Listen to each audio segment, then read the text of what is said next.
Welcome to The Sober Unicorn. We are a gay-hosted, all-inclusive podcast about sobriety and addiction recovery for the LGBT plus community and all of our allies.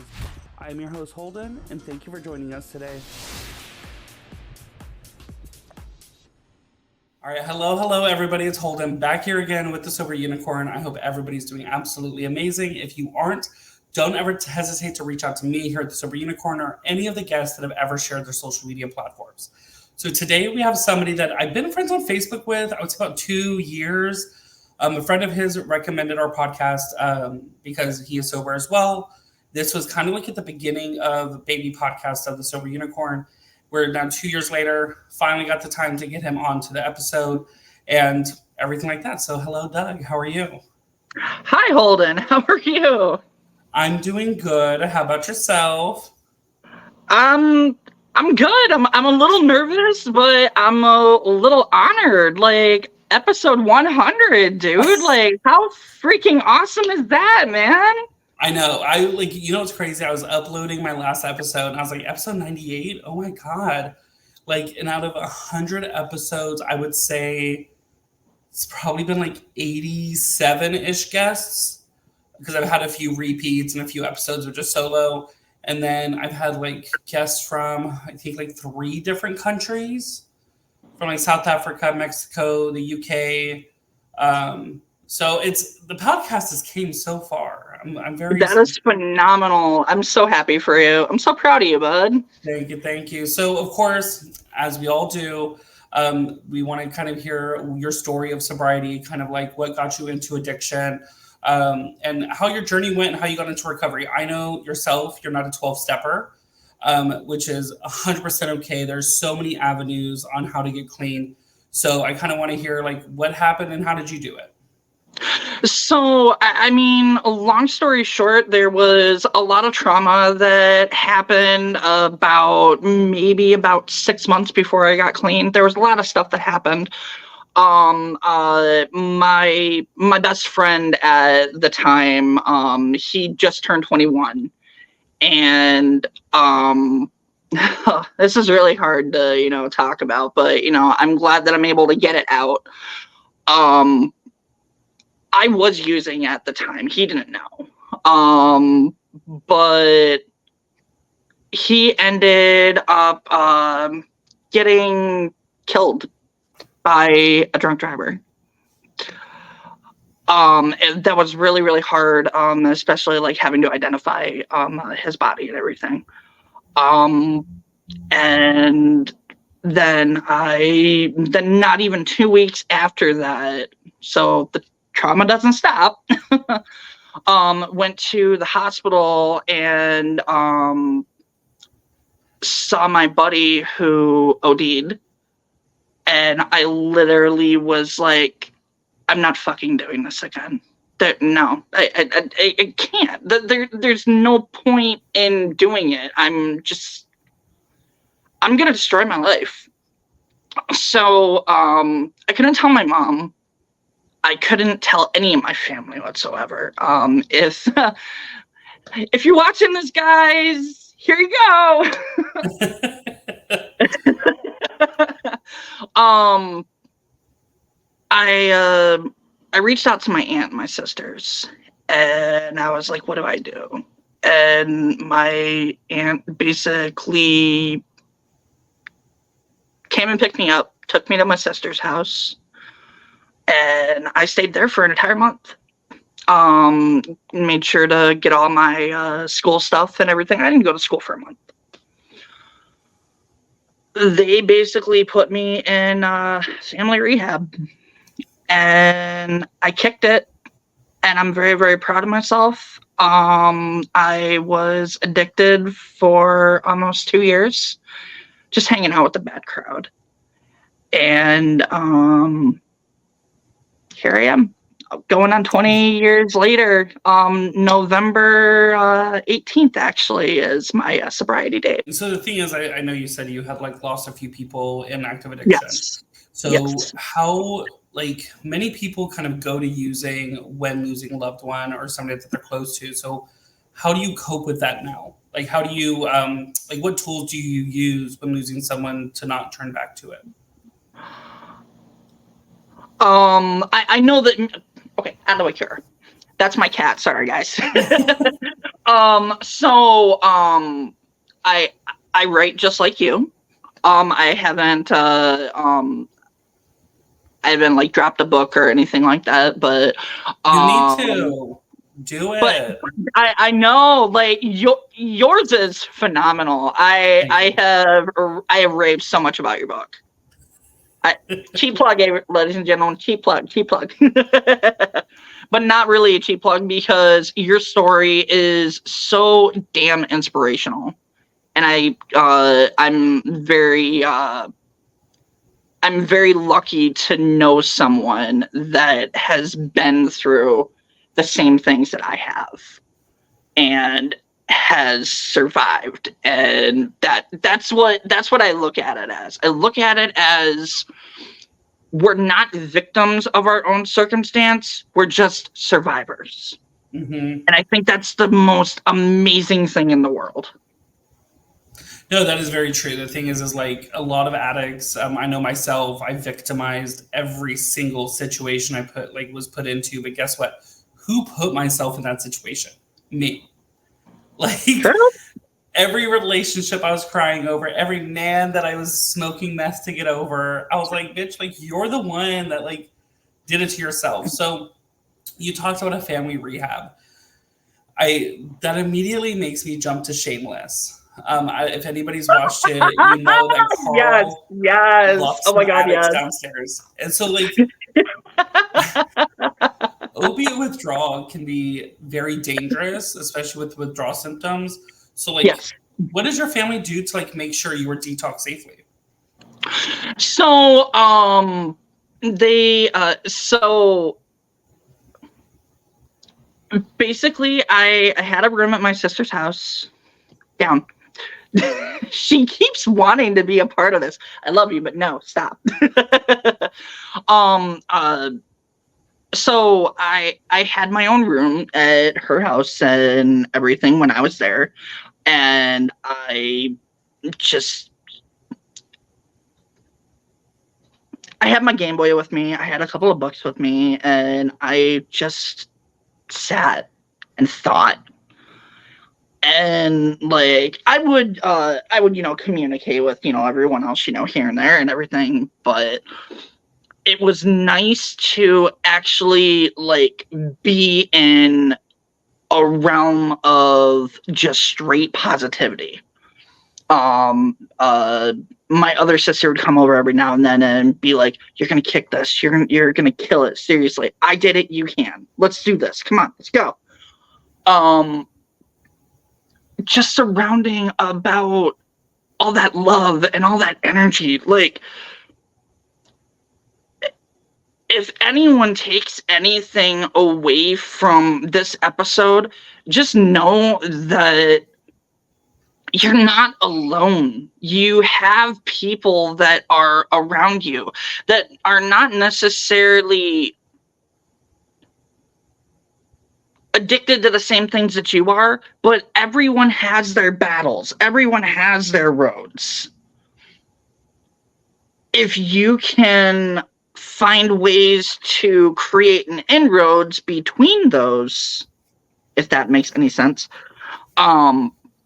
you're gonna be fine. You're gonna get through everything that you need to. I know plenty of people that have been addicted to narcotics, addicted to just oh God, like I know people who have been addicted to cocaine. I know people who have been addicted to oh God, like, Meth. other prescription. Yeah, I mean, like I have family members that were addicted to meth, and they got over it, and they have their sobriety dates as well. You don't have to feel like no one cares. Because surprise, surprise, if you pull back the curtain, you'll actually realize that there are some people that do. And most of the time, those people are going to be the ones that are going to lift you up when everyone tears you down. No, 100%. And again, remember, you are not alone, like, by any means. Like, anybody in addiction, like, it takes a quick Instagram search of hashtag sober, and literally there's going to be thousands of posts in a day's time. Any of these individuals, if you reach out, I'd be happy to talk to you. So, again, before we move forward, I just want to say Doug may have been able to detox at home safely. If you are using a substance that needs a medical detox, make sure you seek professional advice. It is very dangerous depending on the substance that you are using. It can lead to seizures, death. So again, just because Doug was able to do it at home doesn't mean you may be able to do it at home. So again, if you're somebody that's still in active addiction, wanting to seek to come off, seek professional guidance, maybe to taper or fully be detoxed in a medical facility. Again, just be mindful, be smart about the detox. You're listening to The Sober Unicorn. We'll be right back after this short break. Are you somebody that doesn't drink but still wants to enjoy a nice glass of wine or even a beer? Go visit alcoholfree.com. They have a wide selection of alcohol-free 0.0% beverages from spirits, wine, and even beer. So if you're somebody that still wants to have a cocktail but doesn't want any alcohol in their cocktail, go visit alcoholfree.com. Now let's get back to our episode. So you were young when everything took place. So, like, have you had, like, do you feel any type of way now that you're older that you're like, you kind of feel that you missed out, or are you grateful that it happened at such a young age that you had so many years of, like, not having to struggle? You know, I've had this question composed to me several times, and I believe you and me have talked about it in the past. But I'll go into it for our listeners here. When my grandma passed, I was 10 years old, and my mom and my dad were both working. So I was basically mom and dad to my little brother. And I lost out on my childhood. I lost out on a couple years of my teenagehood. And, you know, I think part of me wanted to find an escape. You know, many people can, you know, find their escape in movies, in music, you know, in pretty much anything. And I didn't have those tools at that time. And it was so easy to get a hold of. So easy to get a hold of. I would... my mom knows this. My dad knows this. I would literally steal money from my parents to provide my fix. It got so bad that I would... normally a person would take maybe 1 or 2 Vicodin for pain. My knee constantly hurt me. My back constantly hurt me. And I had the thought of, okay, so if 1 or 2 ain't gonna do it, maybe 3 or 4. And then maybe 4 or 5. And then maybe up to 10. And I'm literally taking handfuls of these pills and shoving them down my throat. And I'm wondering why my sleep schedule's off. I'm wondering why I'm feeling like my stomach is about to explode, you know, like... And, you know, I would go to the hospital and everything, and, like, I would literally lie to these people because I'm like, I don't want anybody to know. And that's another thing, you know, just like Holden said, if you end up getting help, be truthful. Don't lie. They're there to help you. They're literally there to help you. And if you end up spending, you know, the 30, 31 days, you know, to get into a full detox, fucking do it. you're helping, no, you're helping yourself. You're not only helping yourself, you're helping every single person that's around you. You're helping your friends, you're helping your family, you're helping yourself, you're helping anyone that you work with. You're helping your kids. Like, even if you have kids, do it for them. Seriously, if you're not going to do it for yourself, do it for your kids. Like, I've seen so many parents that literally would just, they would take one look at that pill bottle and they'd be like, that's more important than my kids. I'm sorry, at that point, if that's more important than your kids, why do we have kids? The thing is, like, addiction takes us to so many levels. I mean, the thing is, we are good human beings till addiction kicks in. Yes. Then theft happens. The addiction becomes way more important than anything. I've seen so many people. I have a friend right now that lost his child due to addiction. Like, the child's alive, so don't think death. But oh no, no, I get it. I get it, man. I get it. So he lost his child due to addiction, but now he's like going on. Actually, no, he just celebrated 3 years fighting to get that kid back, doing everything possible. Like, I feel that somebody that's clean and sober that had a child in their addiction are better fathers coming out of their addiction because they realize how shitty of a human and how shitty of a father that they were beforehand. Same thing with, like, we become better family members. We're more there and present for our families coming out of addiction, except me sometimes. No, I'm a bitch to my family sometimes. But I'm a bitch to my family all the time, but they're a bitch to me, so it's all right. But I mean, eventually we just become better individuals. So we'll flip into 12 steps. Okay. I myself worked a 12-step program. You don't. So when you hit these hurdles in life that a 12-stepper will normally be like, ooh, pray about it or do this, or like just let live and be live, whatever. I can't think of fucking what it is right now for the life of me. Let go, let God. Here we go. So what tools do you use as somebody that's never worked or doesn't work a 12-step program that allows you not to roll backwards? I fell deep into my writing. I fell deep into my writing. I wrote songs, I wrote poems. And on top of that, like, I became a connoisseur of music and an enjoyer of music. I listened to everything. And on top of that, like, I delved more into gaming than I did, like, before. I would be, so I'm sure you probably understand, where I'm going with this and everything. So gaming for me was my escape when I got through it. I felt like I could be anyone, like I wasn't as big as I am now. You're not even big. You're damn near a twink.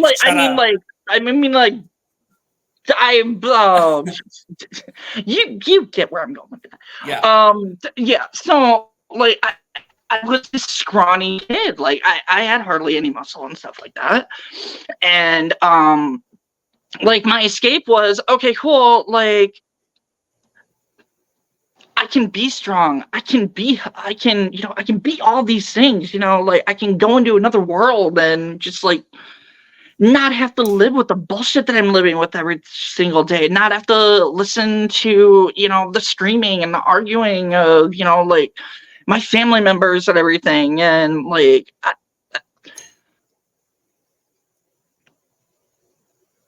being able to come out of that and be happy with who I was like one of the greatest gifts that I could give myself, to be completely honest. But I will say that, truth be told, I am in therapy. I have bipolar 1, so I think a lot of people do. I probably do, but I will not go to the doctor to get it checked out. Honey, it's okay. Your secret is safe with me. You're good. You're good. I got you. I got you. So that was going to be like kind of my next segue. Yeah. So mental health is a huge thing for many people, whether it's just mental health struggles that lead to people into addiction, how they cope, self-medication. Like when like when did it turn for you that you had to make sure that, hey, I can't self-medicate anymore and seek professional help? And like when people get diagnosed with things, it's like a hard pill to swallow for them. Oh That's why a yeah, lot of definitely. people don't get checked. So like when did you be okay, when did you become comfortable with your mental health and like make sure that you always keep that in check? Um, so there were actually two times. The first time, this is gonna sound really, really fucked up, but just bear with me here. I was not on anything, I promise you. It's yeah. Um, so 2008, let's see, it was 2003 or 2004 that I would think it was '04 that I became clean. Um, so 4 years later in 2008, I have a really, really bad breakdown. And it wasn't because of anything. It was just like it was just my mental chemical imbalance and everything that I was had going on. And I didn't know. So like I would have like these visions of just people from my past. And then I had a vision of my sperm donor. And I literally got so terrified that I ran out into the street. And I almost got hit. From that point, I didn't know what to do. And my roommate at the time was really, really freaked out. So the first thing he did was call my mom. And my mom and dad came down to pick me up. I was living in Kentucky at this time. Kentucky. Yep, Kentucky. Right on the border of Tennessee. It's very country area. Yes, sir. Yes, sir. Oh, God, yes, it is. Very. They're very God-fearing Christians. God-fearing. But I ended up coming back to Alpena and which is northeast Michigan, for those that don't know where that is. Ended up coming back up there in 2008. I want to say it was like September or October that I had my first psychiatric appointment. And that's when they told me that I had bipolar disorder. And I was like, what the fuck is that? And then they told me, and I'm like, oh my God. And then went off my meds for a while. Don't do that. Don't do that. If I can say anything, oh God, don't do that. I was off my meds for over 10 years. Jesus. Yeah. 2019 came around and that was bad. Oh, that was really, really bad. I was with my ex and she ended up leaving me. And then 2020 came around and I went back to the psychiatrist because I had another mental breakdown. And my sister and brother, I was staying with them at the time. Rob and Nikki, big shout out. Love you guys. Thank you. Thank you. Thank you.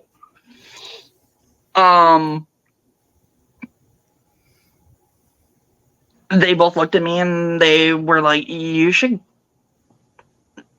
go back and, like, see if something's still going on.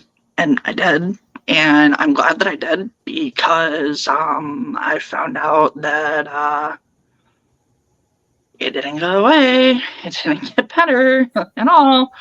So now I take I'm on Zoloft. Not because of Mike Tyson, so I don't kill all these motherfuckers. I'm on Zoloft and I'm also on lithium. And the reason why I'm on lithium is because I have such an unusual chemical imbalance because of things that happened in my childhood. And if you would like to ask me what, you're more than welcome to. Sure. Well, okay, before I say sure, go ahead. Did you just say girlfriend? Oh, Jesus Christ. Yeah, she was my fiance. Oh my God. See, you must have had a chemical imbalance. Now that you're medicated and back to normal, you know your sexuality. Oh, you're gonna love this part then. I'm also formally married as well. To a woman? To a woman. A Oh crazy my. bitch of a woman, but still a woman nonetheless. When did you come out? Oh God. I had a feeling this question was coming. I knew this was coming. So truth be told, and if anybody that knows me ever watches this, which I have a feeling they probably fucking will, they're gonna be like, I fucking knew it. I've known since I was 14. Okay. That's pretty normal. I've known since I was 14. I found out in the locker room right after weightlifting training.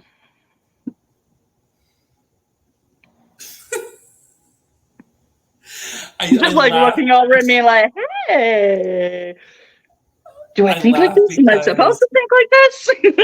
middle school tennis, when we were in the locker rooms, I was like, I love it. and then it got even worse in high school. And then it got worse in high school because I was like, things started getting bigger, and I'm just like, oh, hey. And in high school, I was fully out. I was in tennis in high school too, and big girls can play sports. And I took showers with the soccer guys, and so I was like, anyways. So you talked about it, like the chemical imbalance. You don't have to go a ton in detail on the scientific facts of it, but like kind of just give us like a surface understanding on what that is. So basically, long story short, I found out something as of recent, that kind of explains why I had the dependency to prescription drugs and everything. So when I was actually conceived, my sperm donor was not only experimenting with cocaine, but he was also experimenting with oxycodone. So DNA wise, I end up getting a dependency, and I'm like, fuck. But I'm okay.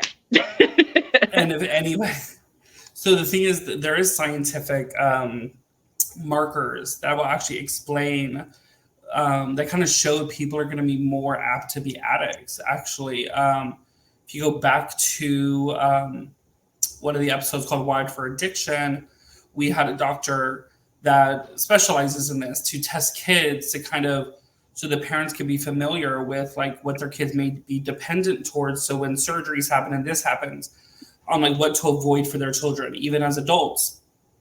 I mean, I didn't start my meth addiction or even alcohol addiction until I was like 22, 23. I mean, it was late in life compared to many people. So there is a scientific I was 11, honey. Yeah, I drank at 11, but not like, I wouldn't say alcoholically. So I could not imagine doing meth at 11. I just can't.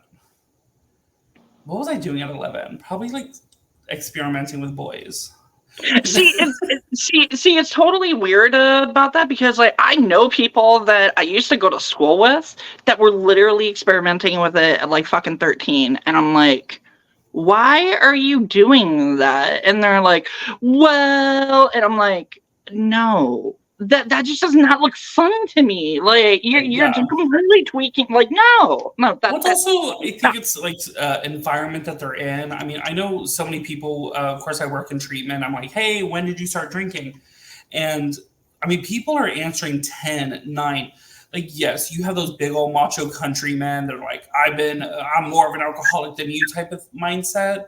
That, yes, they're going to give me a number that seems outrageous. But there are people that, like, friends of mine that were like, yeah, I started smoking fucking meth at 9 years old or snorting lines because that's what their parents did. And it was just on the table. So, like, um, it's insane to me to think that a 9-year-old child would think about picking up a meth pipe or snorting a line of cocaine.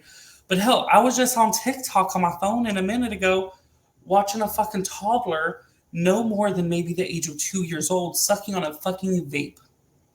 Oh my And I'm like, god, what? why? She couldn't even formulate a sentence with her mother. Ugh. Anyways, people are cray cray. So uh, I so mean, if sorry, I feel like I'm hijacking this, and I don't mean to do so. you're totally like, you're the guest on the episode. You're supposed to talk more than me. Okay, so truth be told, I think the only thing that I was doing, quote unquote, that was bad, I started smoking cigarettes at 11. I mean, like, sad to say I wouldn't say that's normal, but like for smokers, yeah. Like, I again, I started late on everything. I started like 16, Yeah, and my so, mom smoked Golden Beach, which were probably the most disgusting cigarette ever. Like, I got sick when I first smoked it, but I went back. Like, what the fuck was wrong with me? I started with Cowboy Killers. Oh, Marlboros. Yeah, I I vape now, which I need to quit smoking. I need to quit vaping too, because I mean, everything's an addiction. Whether it's energy drinks, vape, caffeine, art. I mean, anything can become an addiction for somebody if Oh you yeah, for let it sure, get to that 100%. point. So, of course, before we come to the end of the episode, is there anything that you haven't stated or told everybody that you would like to? Well, the one thing that I definitely want to get out there is that people glamorize addiction and everything, and they also tend to glamorize like how cool it is and stuff like that. You are able to make your own decisions. Don't let any type of media, any type of stories or anything like literally sway who you are. You are a genuine person, just like Holden is a genuine person, just like I am a genuine person. We have our we all have our strengths, we all have our flaws, but we're all fucking natural. If you are needing any help whatsoever, and I do mean any help, please don't hesitate to get a hold of someone. Don't do it. Because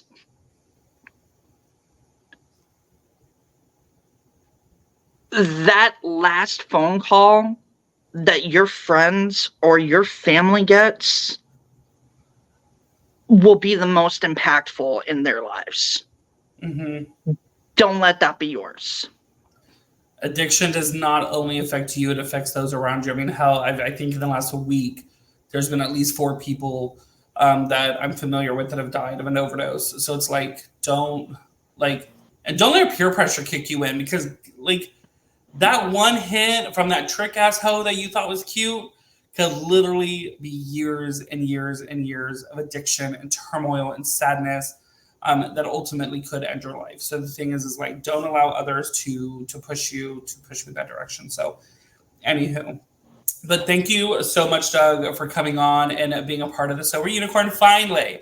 Thank you for listening to our episode. If you want to be notified about every new episode release, hit that subscribe button. Make sure to check out our website at thesoberunicornpodcast.com.